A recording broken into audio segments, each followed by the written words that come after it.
welcome back to the law stress where you decode the law and ditch the stress। जब भी हम study करते हैं Hindu law के बारे में तो जो सबसे पहला क्वेश्चन हमारे दिमाग में आता है वो ये आता है कि where does the Hindu law originate. तो इसके क्या क्या ओरिजिन्स हैं उसे ही हम क्या कहते हैं, सोर्सेज ऑफ हिंदू लॉ।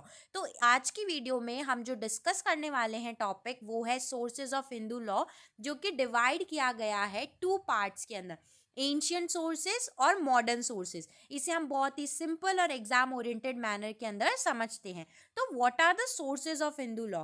तो जो सोर्सेज है हिंदू लॉ के वो हमें ये बताते हैं कि हिंदू लॉ का ओरिजिन जो है वो कहाँ से हुआ है, कहाँ से वो डेवलप्ड हुआ है।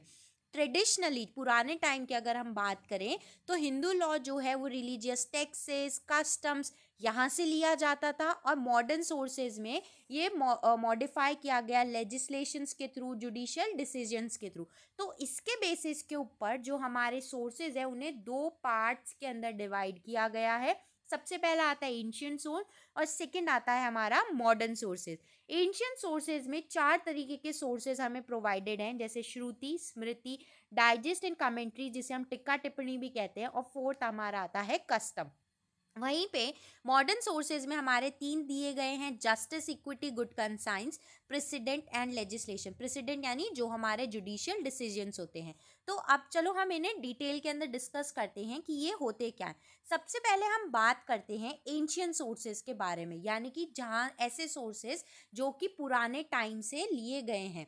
ठीक है, जिस ये बहुत ही इंपॉर्टेंट जो एंशियंट सोर्स है उसमें सबसे पहला आता है हमारा श्रुति। श्रुति का मतलब होता है दैट विच इज हर्ड, जो सुना गया हो। जो श्रुति वर्ड है वो डिराइव करा गया है फ्रॉम अ संस्कृत रूट श्रुत से, जिसका मतलब होता है टू हियर, जो सुना गया है। श्रुति के अंदर 4 वेदास होते हैं और 6 वेद गणाज और 18 उपनिषद होते हैं। 4 वेद जो हमें ऑलरेडी पता है, हमारे जो 4 वेद होते हैं कौन कौन से हैं, ऋग्वेद, यजुर्वेद, समवेद और अथर्ववेद, वो सारे हमारे किसके अंदर आते हैं, श्रुति के अंदर आते हैं।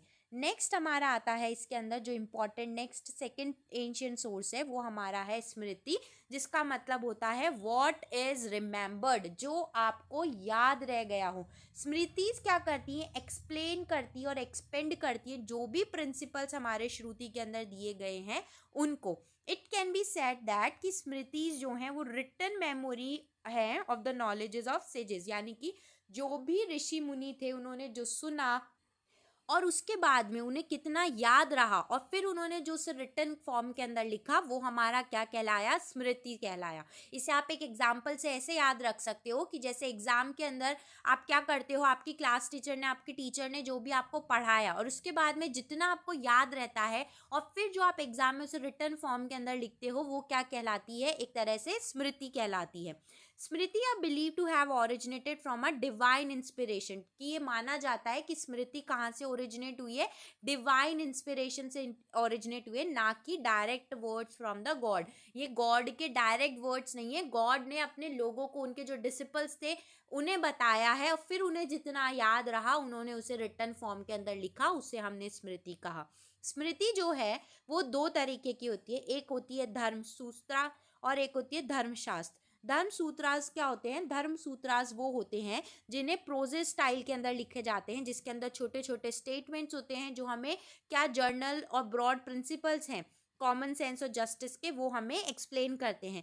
धर्मशास्त्र वो होते हैं जो कि पोएट्री स्टाइल के अंदर लिखे जाते हैं, जिसमें हमें गाइडेंस प्रोवाइड कराई जाती है कि क्या इंडिविजुअल की ड्यूटीज़ है, क्या रिस्पॉन्सिबिलिटीज़ है, क्या एथिकल कंडक्ट्स हैं उसके अपनी फैमिली के टूवर्ड्स, और कैसे वो as a member of society contribute करेगा। वैसे तो बहुत सारी स्मृतिज हैं जिसमें से कुछ जो नोटेबल वंस है वो उसके अंदर है, मनुस्मृति हो गया, ठीक है। नेक्स्ट जैसे कि हमारा नारद स्मृति हो गया, ठीक है। और ऐसे करके और भी स्मृतिज हैं जो हमारे इसके अंदर क्या कराई गई हैं, प्रोवाइडेड कराई गई हैं। थर्ड जो हमारा एंशियंट सोर्स आता है वो हमारा आता है डाइजेस्ट एंड कमेंट्रीज, जिसे हम टिक्का टिप्पणी भी कहते हैं। फॉलोइंग द स्मृति जो नेक्स्ट स्टेज आती है in the evolution of Hindu law वो आती है from the creation of commentaries and digest, जो एक्सपाउंड करते हैं जो भी टीचिंग्स है, जो भी प्रिंसिपल्स हैं स्मृतिज के अंदर हमें मिले हैं उनको। ये हमें बताती है, मतलब जैसे कि किसी ने कुछ कहा उस लिखे हुए के ऊपर जो हम कमेंट्रीज कर रहे हैं, जो हम टिक्का टिप्पणी कर रहे हैं, उसने भी हेल्प करी है इन दी इवोल्यूशन ऑफ हिंदू लॉ। अलग अलग स्कॉलर्स जो हैं उन्होंने जो भी स्मृतिज थे उनको अपने अपने वे के अंदर इंटरप्रिटेट करके ओवर अ टाइम बहुत सारी चीज़ें, कमेंट्रीज और डाइजेस्ट उन्होंने लिखी है। ये जो राइटिंग्स उन्होंने लिखी, ये जो स्कॉलर्स ने हमें बताया, ये हमें हेल्प करती है in applying Hindu law in a different different regions. इसके दो जो अगर हम एग्जाम्पल्स देखें या जो दो प्रिंसिपल कमेंट्रीज हम देखें तो वो है मिताक्षरा और दयाभाग। जैसे मिताक्षरा और दयाभाग स्कूल, दो डिफरेंट स्कूल्स हैं इन कोपासनरी और इनहेरिटेंस के राइट्स के अंदर जो हमें बताती हैं। नेक्स्ट हमारा इसके अंदर जो आता है फोर्थ एंशिएंट सोर्स, वो हमारा आता है कस्टम के बारे में। कस्टम और practices has significantly influence the development of legal system around the world. Hindu law as well as places significant emphasis on them. Custom जो है वो एक मतलब एक बहुत ही इंपॉर्टेंट एंशियंट सोर्स है हिंदू लॉ का। ये क्या है, इसने धीरे धीरे, मतलब इसने भी काफ़ी ज़्यादा मदद की है in the development of legal system, और एक सिग्निफिकेंट इम्पैक्ट डाला है किसके ऊपर, हिंदू लॉ के अंदर।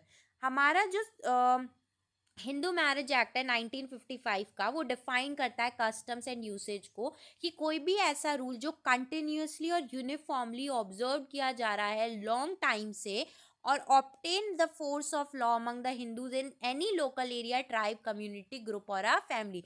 कोई भी ऐसा रूल जिसे कंटिन्यूसली यूज करा जा रहा है, यूनिफॉर्म वे में यूज करा जा रहा है for a long period of time, यानी कि इमेमोरियल है, आपको याद भी नहीं है कि कब से यूज करा जा रहा है, और उसने ऑब्टेन कर लिया है, मतलब वो एक लॉ की तरह वो काम में लिया जाने लगा है किसी भी हिंदू के अंदर, किसी भी local area, tribe, community, group या फैमिली में।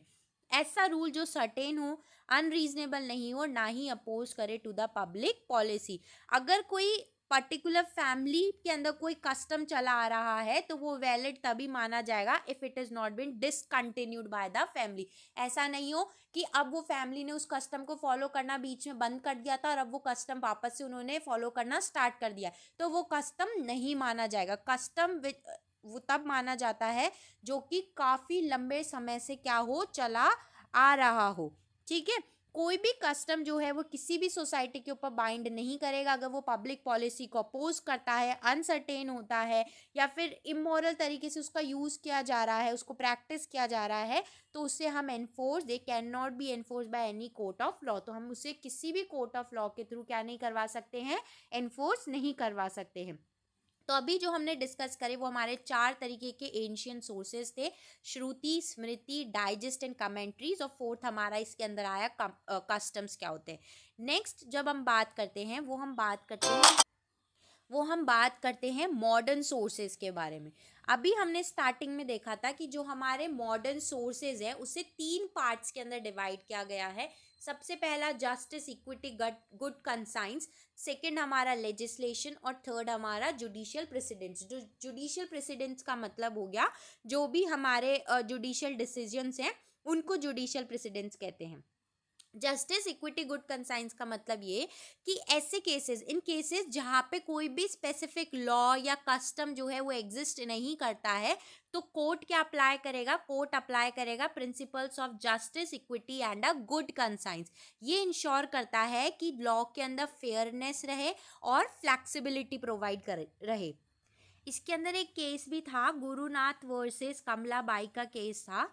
इस केस के अंदर सुप्रीम कोर्ट ने ये कहा था कि अगर कोई भी लॉ, कोई भी चीज़ एब्सेंस है in existing the Hindu law, तो जजेस जो हैं वो अपनी किस बेसिस पे डिसाइड करेंगे, वो केसेस को डिसाइड करेंगे on the principle of justice, equity and a good consign. इसका मतलब हुआ कि वो इक्वल ट्रीटमेंट देके जो है उस केस को डिसाइड करेंगे, फेयरनेस होनी चाहिए, और ये फ्लैक्सिबिलिटी को क्या करेगा, प्रोवाइड कराता है। नेक्स्ट इसके अंदर हमारा आता है लेजिस्लेशन। इसे हम कोडिफाइड फॉर्म ऑफ लॉ भी कहते हैं, और इसे कंसिडर किया जाता है as a modern sources of law.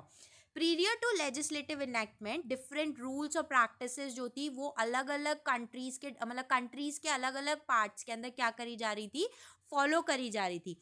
इसीलिए लेजिस्लेशन को लाना कंपलसरी हो गया ताकि क्या बनी रहे, यूनिफॉर्मिटी जो है वो सब जगह के ऊपर बनी रहे। अब अगर हर स्टेट्स के अंदर अलग अलग उसको फॉलो किया जाएगा तो यूनिफॉर्मिटी नहीं रहेगा, कौन सा स्टेट क्या कहेगा, कौन से स्टेट में क्या माना जाएगा, तो ऐसा नहीं है। यूनिफॉर्मिटी प्रोवाइड कराने के लिए क्या करा गया, लेजिस्लेशंस बनाए गए, यानी कि कोडिफाइड फॉर्म ऑफ लॉ। तो कुछ इंपॉर्टेंट लेजिस्लेशन जो हमारे हिंदू लॉ के अंदर है, जैसे चाइल्ड मैरिज रिस्ट्रेन एक्ट हो गया 1929, हिंदू मैरिज एक्ट हो गया 1955 हो गया, Hindu adoption and maintenance act हो गया 1956, हिंदू सक्सेशन एक्ट हो गया 1956। ये डिफरेंट टाइप्स ऑफ लेजिस्लेशन है जो हमारे क्या करे गए हैं, फॉर्म करे गए हैं, और ये हम आगे डिस्कस भी करेंगे। हिंदू मैरिज एक्ट क्या होता है, हिंदू अडॉप्शन एक्ट को भी, Hindu maintenance, Hindu minority and guardianship act, ये सारा हम क्या करेंगे, डिटेल में डिस्कस करेंगे।